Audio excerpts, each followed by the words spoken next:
Alright, I wasn't going to do a video on this because I thought it was just going to be a simple cleaning, which it is, but I just want to show you the customer stated that, it was overheating and he thought that there was some dust in there.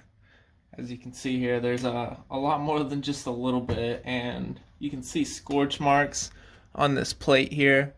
They kind of change color with the light. This is what kills consoles, alright? So there's literally dust all on the side here too, which means that none of what the fan's doing is basically nothing, right? The fan is actually stuck. So it's, look at that. It's not even turning, and that's just due to dust. This fan is probably fine, but it's just due to the dust. So I'm going to go ahead and clean this out. I'm going to blow it out with air, compressed air, and I'll show you guys what it looks like in the end. I just wanted to do a video on this and show you how bad these things get and what causes the blue light of death, which is exactly what you're seeing here. Alright, so just have to show you this real quick. See how much dust is around here on the power supply.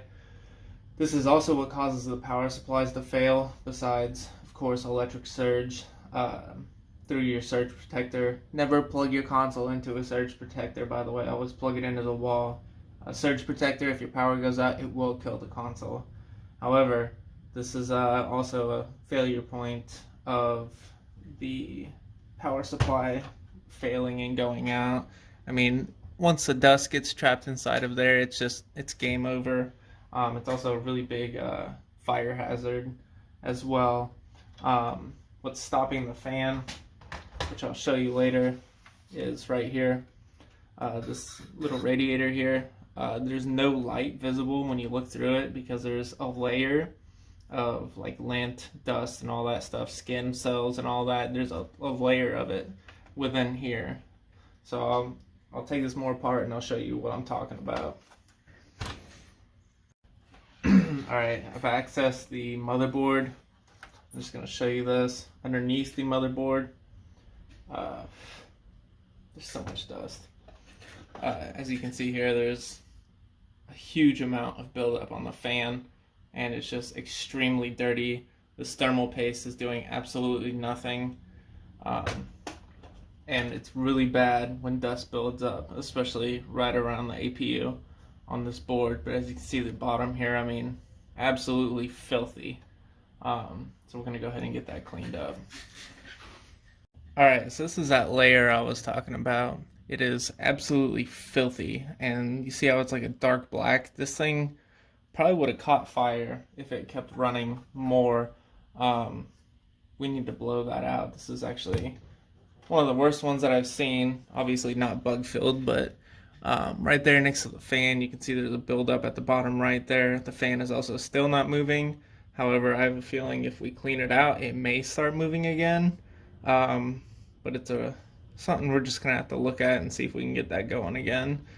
So yeah, I'm gonna go ahead and blow this out, and then we'll see if that fan spins.